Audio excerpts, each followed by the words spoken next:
Getting married or buying a home is a major turning point in one's life. It's supposed to be a joyous occasion and should change your life for the better. In my case, it was very different. I never dreamed something like that would happen to me. I'm Tracy, 35 years old. I started thinking about marrying my husband Steve about 2 years ago. We had been dating since high school. It was a tumultuous relationship of breaking up and getting back together. Before I knew it, I was already 33 years old. We had been together so long that we were like an old married couple. Although I didn't care much about marriage at that point, I felt dizzy to imagine starting a new relationship if we broke up. I was also afraid to miss the chance of getting married in the future. My parents were eager for me to marry Steve right away. I still contemplated and worried about losing my freedom though. I spanked Steve's butt and we finally got married the year before. We had already been living together, so the marriage didn't make a difference in our lifestyle. Only my parents seemed to be relieved that I got it done. They had been concerned and been asking me ever since my older sister got married. Are you on track? When will you get married? It seems that they were waiting for their grandchildren to come next. When I saw them talking excitedly about my marriage and grandchildren, I felt pleased to have made them happy. Steve, on the other hand, lost his father several years ago, so his mother, Penny, was his only family. She lived just a 5-minute drive from our house, but I hardly ever saw her. The reason was simple. I didn't like her much. My parents were rather mild-mannered and soft-spoken. Penny was somewhat sarcastic and harsh. When I went to visit her in high school, she used to say things like, "You are here again?" Once I overheard her telling Steve, "You have bad taste in women." I was quite hurt back then, but it never occurred to me to break up with him just because his mother didn't like me. I used to be in my friendliest manner in front of her to be liked. When it was her birthday, I worked hard at my part-time job and bought gifts for her. Regardless, her attitude never changed toward me, so I eventually stopped trying so hard and started to avoid seeing her instead. One day, I received a rare phone call from her. I didn't even have her number saved in my phone, so I didn't know who it was at first. When I answered, I heard her voice. "Hey Tracy, I asked Steve for your number. I want to talk to you about something. Can you come over today?" Although I hadn't spoken to her for a long time, she sounded to be in a good mood.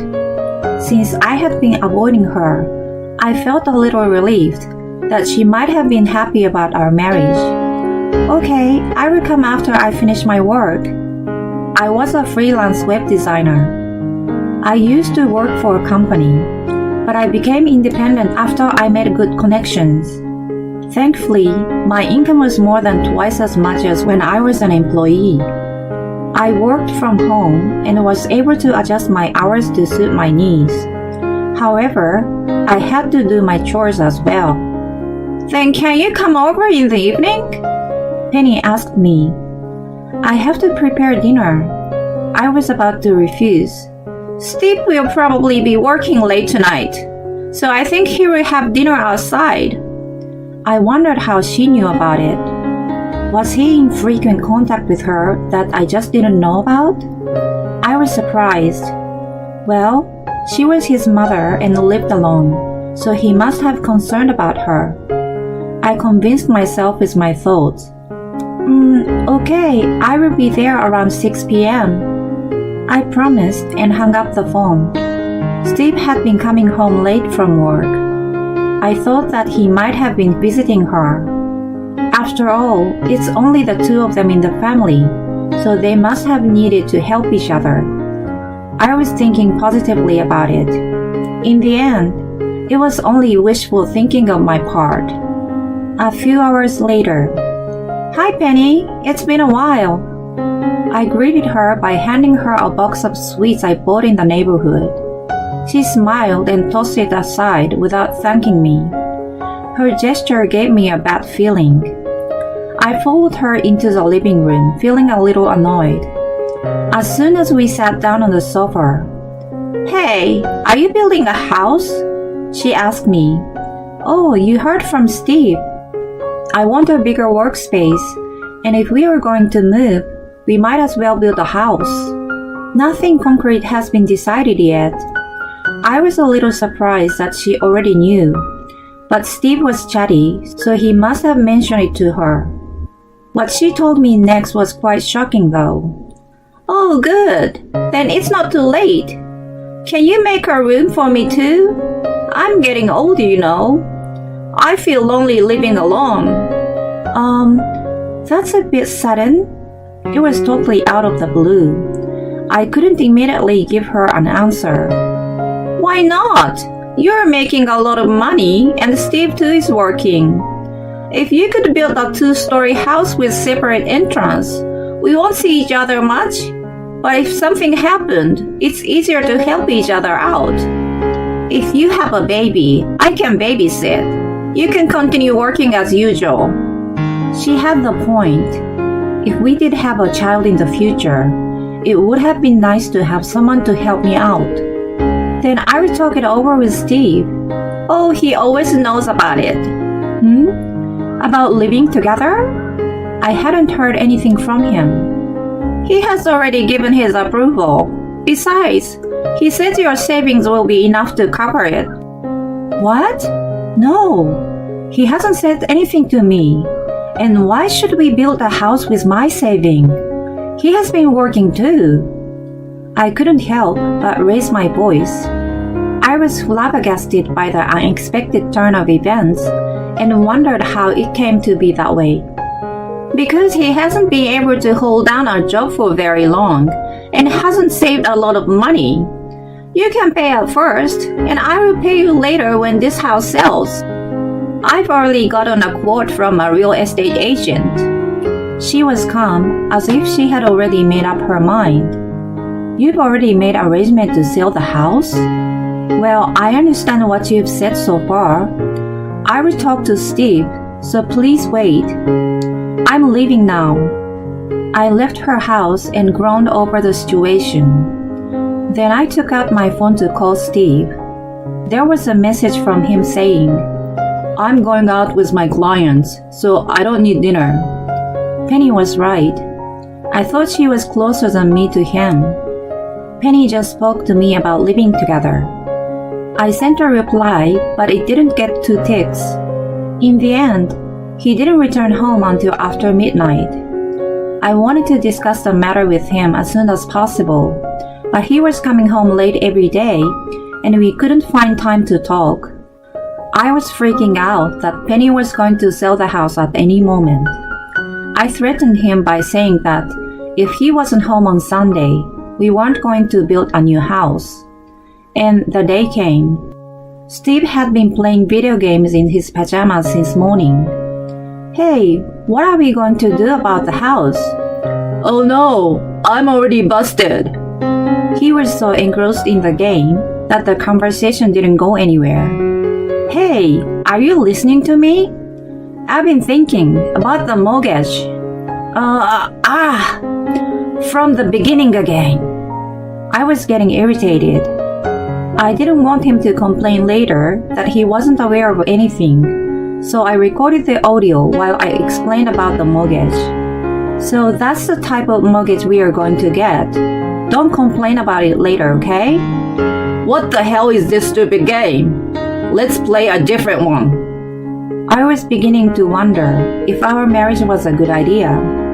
At that moment, Steve's cell phone got a notification ring. "I'm going to step out for a bit." He got dressed and went out.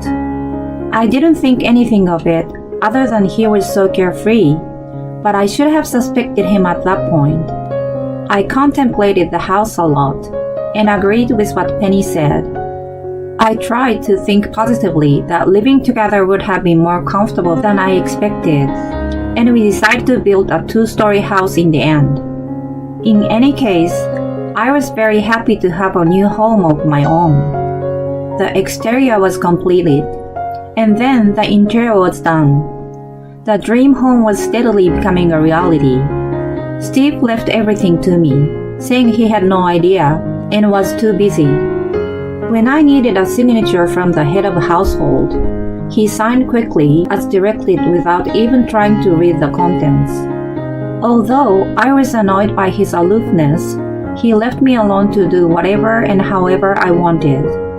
From the start of construction to the completion, everything went smoothly as I had imagined. Finally, the day of the handover arrived.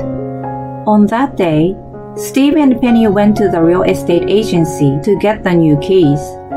I had to work, so I headed straight there after meeting with a client. When I arrived, they were already waiting in the front. Whoa, it's finally done! Our own home! My ideal house, amazing! I'm so happy! I ran up to them in excitement. It's true, it's a big, beautiful house. It's magnificent. I don't know how to thank you. Thank you for everything until now, Tracy. Penny happily mentioned. Until now? Do you mean the procedures? It was a lot of stress, but when I saw this house, all that was blown away. I exclaimed. Well, I'm sorry, but can you also blow away with the feelings? Excuse me? I just stood there not understanding what he meant. Hello? A woman came out of the car. She is the daughter of the president of my work. I want to marry her. Please divorce me. He said it like he was just canceling a date with me. I was at a loss for words when Penny spoke. So that's that. You're nothing compared to the boss' daughter. He's going to get a promotion in the company, so you should understand and back off. Oh, but the mortgage on the house is in your name, right? I will thank you for that. No way, you're kidding. So you knew it too, Penny? You two were in on it together. That's terrible. You've been home late. Was it because you were seeing this woman? How dare you? I was so confused by what was going on that I just blurted out whatever came to mind. The woman was outrageous too. It is what it is. I'm sorry. How could she take someone's husband and act nonchalantly? I thought someone would tell me it was a joke, but no one did. I eventually realized that everyone was dead serious, and my blood drained from my face. I was in tears of defeat, unable to step foot inside my new home, and left the place hearing their laughter.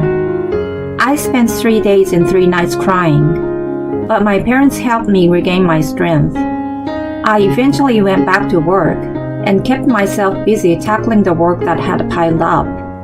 Fortunately, I didn't have time to ponder about the calamity, but when it popped even a second into my mind, I felt great distress.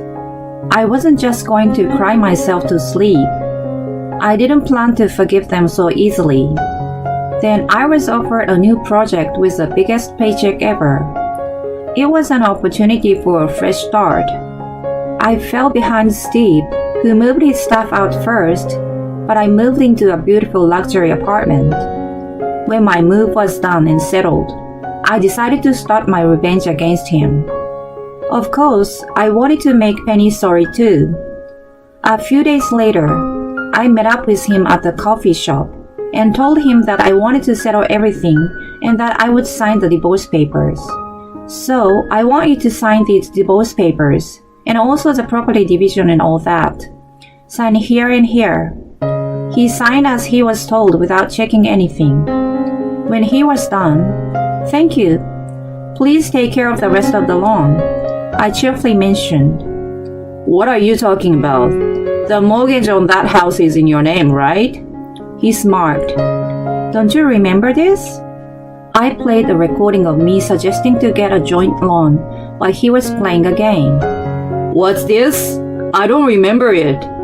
What's a joint loan? Even if he didn't remember, it was clearly on the recording. Besides, You signed the papers yourself. A joint loan is an agreement between a husband and a wife that they will pay the mortgage together.